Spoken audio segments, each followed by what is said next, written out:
छोटीशी अशी काकडी घेतलेली आहे. मी अशी हिरव्या साळीची असते ती घ्यायची, कडू आहे का पहिली चेक करायची आणि मग घ्यायची. आता ही किसून घ्यायची आपल्याला.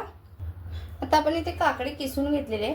आता वड्यामध्ये आपल्या कायम चण्याच्या डाळीचं पीठ असतो किंवा आपण भरट काढायला देतो ज्या वेळेला वड्याचं पीठ करायला, तेव्हा चण्याची डाळ ही वापरतो आपण भाजून त्याच्यामध्ये थोडीशी. आता इथे आपल्याला आहे ना याच्यामध्ये चण्याच्या आपण झटपट वडे बनवतो तर आपल्याकडे बेसन असतोच ना घरी अवेलेबल, तर बेसन घ्यायचंय. 1 वाटी घ्यायचे पण सेट करून, ज्या वाटीनेच आपल्याला इथे माप घ्यायचंय. मस्त असे वडे होतात. तर मी ही इथं वाटी घेतलेली, ही अर्धी वाटी आपल्याला बेसन घ्यायचंय. आता ह्याच वाटीने आपल्याला सगळं माप घ्यायचंय पुढं. तर किती वाट्या आपण पीठ वापरणार आहोत तेही दाखवते तुम्हाला मी. अर्ध्या वाटीसाठी वाटी भरताना हाताने दाबून वगैरे भरायची नाही, अशी हलकी भरायची. ही 1 वाटी झाली. अर्धी वाटी बेसन आणि इथे आपल्याला, आता मी छोटी वापरले त्याच्या प्रमाणात तुम्ही मोठी वाटी वापरली तरी चालणार आहे. दुसरी वाटी,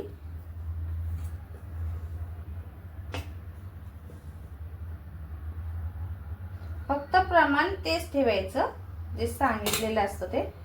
आणि तिसरी वाटी. 3 वाटी आपल्याला तांदळाचं पीठ, अर्धी वाटी बेसन पीठ हे चाळून घ्यायचं आहे आपल्याला, कारण बेसनमध्ये आहे ना गाठी असतात तयार झालेल्या. त्या गाठी मोडण्यासाठी सुद्धा आपण इथे कॉईन टाकलं ना, मस्त अशा गाठी, जसं कॉईन फिरतो ना तशा त्या गाठी मोडत जातात. त्यासाठी इथे 1 रुपयाचा आपण कॉईन टाकला, 1 रुपयाचा 5 रुपयाचा जो असेल तो आपण याच्यामध्ये टाकून घ्यायचा. तर मी नाही टाकले, तुम्हाला सांगते मी. तर हे आपल्याला झालेलं आहे.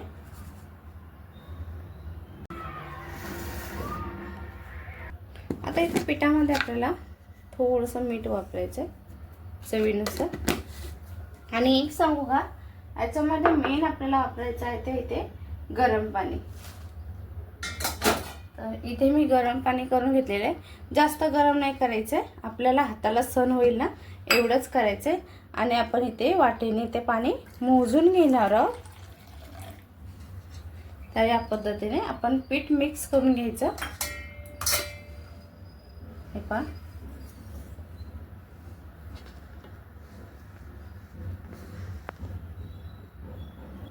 पीठ मिक्स करून घ्यायचं.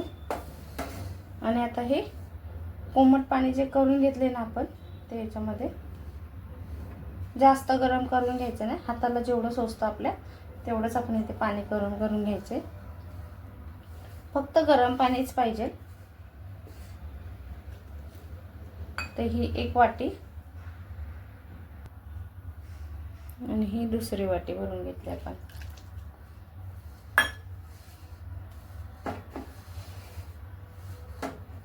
जास्त गरम पाणी नाहीये म्हणून तर आपल्या हाताला तो सहन होतोय.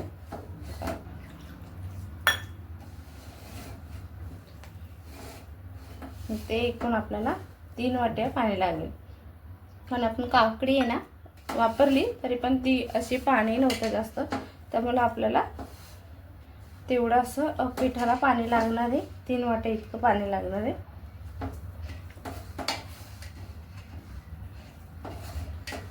आणि ती काकडी घेतली म्हणून अर्धी वाटी आपली पिठाची जाते त्याच्यात, बेसनचं एवढं पाणी लागतं आपल्याला ह्याच्यामध्ये. आता हे मस्तपैकी आपल्याला, तुम्हाला हवे असेल ना तुम्ही ह्याच्यामध्ये हळद मिक्स करू शकता. पीठ जेव्हा चालून घेतो ना आपण तेव्हा त्याच्यामध्ये हळद मिक्स करू शकता, पण मला ते नाही आवडत. आपण जे तळतो ना त्याचा जो कलर येतो तो छान दिसतो, त्यामुळे मी ते वापरत नाही हळद वगैरे. तर हे आता आपलं हे पीठ छान असं आपण इथे तयार करून घेतलेलं आहे. 3 वाटीतलं पण आपलं थोडंसं पाणी शिल्लक राहिलेलं आहे, कारण आपण इथे काकडी वापरली आहे.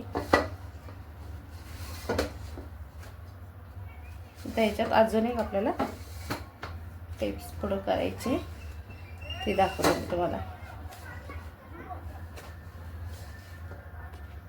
हे पहा, इथे असं आपण एक खड्डा करून घेतलाय, त्याच्यात इथं आपल्याला हा कांदा ठेवून घ्यायचा आहे असा. आणि त्याच्यावरती आता आहे ना आपल्याला थोडंसं तेल सोडायचं. पोळी खातो तो चमचाभर सोडला तरी. तर हे आपल्याला बंद करून घ्यायचं आहे. छान असं विपून घ्यायचं याला. कांदा दिसला नाही पाहिजे. आता झाकण मारून आपल्याला 15 मिनिटं 20 मिनिटं अर्धा तास तुम्हाला ठेवायचं तेवढं ठेवू शकता. मस्त असे वडे तयार होतात आपले. आपण आता झाकण काढून घेऊया पिठावरचं. आणि हे जे पिठात आपण कांदा ठेवला आहे ना तसं काढून घ्यायचं आपल्याला बाजूला.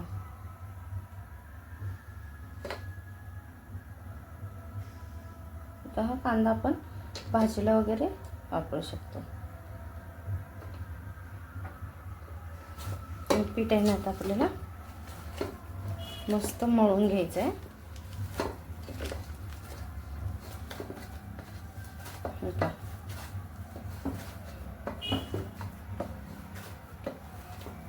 या पद्धतीने हे पीठ मळून घ्यायचं आपल्याला.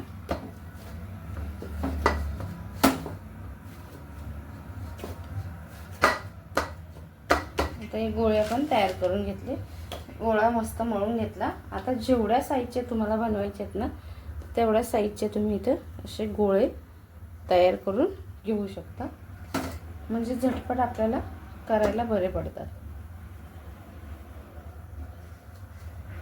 असे गोळे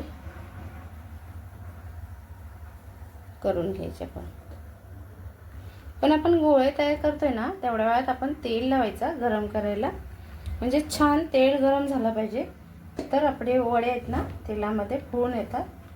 आणि अजून एक टिप्स सांगणार आहे ज्याच्याने आपल्याला वडे थापता येतील आणि वडे छान असे आपले तेलामध्ये तडतड उडत नाही अंगावरती वगैरे मस्त असे फुलून निघतात. तर ते कशामुळे तेही सांगणार आहे. नक्की तुम्ही व्हिडिओ पूर्ण पहा. तर गोळे आपण करून घेतले. आता आपल्याला एक पिशवी घ्यायची आहे. त्याचे तुम्ही भाग करून घेऊ शकता. तर याच्यावरती ना मी सांगितलं तुम्हाला वडे कशावरती थापायचे जेणेकरून तेलात वड्या सोडल्यानंतर अंगावरती उडत नाही. मस्त असं वडा आपला व्यवस्थित तेलामध्ये जातो. तर तेल लावायचं आणि हे एक गोळा घ्यायचा आपल्याला. आता पुन्हा हाताला तेल बोटाला लावून घ्यायचं आणि वड्या मस्तपैकी तुम्ही असे बोटाने थापू शकता किंवा एखादी ताटली घ्यायची आपली. जे आपण वडे थापायला जमत नसतील तर तुम्ही काय करायचं माहिती आहे का, अजून एक वरतून पिशवी घ्यायची तिलाही तेल लावायचं आणि या प्रकारची आपली डिश घ्यायची. त्याने असे जोरात प्रेस करून घ्यायचं जेणेकरून आपला वडा मस्तपैकी पसरत होतो. आणि जर वाटलं तर हाताने किंवा तलाट्याने असे थापून घ्यायचे. हे माझं थापून झालेलं आहे. तेल पण मस्तपैकी आपलं गरम झालेलं आहे. आपण जो वडा करून घेतला तो या तेलामध्ये सोडून घ्यायचा आहे. काय होतं काही वेळेला पहिला वडा फुगत नाही. तसेच प्रकारे आपण दुसराही वडा इथं करून घेऊया. तर छान वड्यावर यायला सुरुवात झालेली आहे पहा. आता इकडं मी दुसरा वडाही त्याच प्रकारे करून घेतलेला आहे थापून. तर हा जो कलर येतो ना तो मला आवडतो. तुम्हाला जर हळद हवी असेल तुम्ही त्याच्यामध्ये थोडीशी हळद वापरली तरी चालेल. याची दुसरी साईड आहे ना पलटी करून घ्यायची. मस्त असा कलर येतो आपल्या वड्यांना. तर हा कलर मला आवडतो वड्यांना. पण दुसराही वडा सोडून घेतलेला आहे. तर असं याच्यावरती तेल सोडायचं जेणेकरून वरची साईड आहे ना छान फुलून येते आपली. आपण पहिला वडा इकडे काढून ठेवला. असेच आपण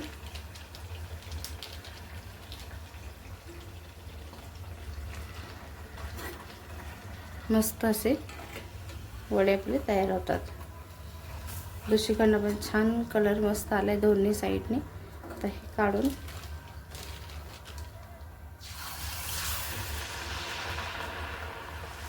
माझी इथे कढई छोटी आहे त्यामुळे मी एक एकच वडा सोडते आहे. आणि आहे मस्त अशी भिड्याची कढई आहे ही. आपण वडा मस्त असा वर आलेला आहे.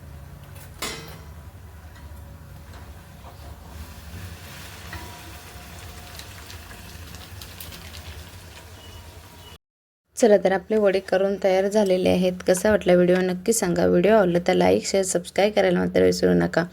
मस्त असे टम फुगलेले आणि कुरकुरीत असे आपले वडे तयार होतात. नक्की तुम्ही करा आणि नक्की कमेंटमध्ये सांगत जावा.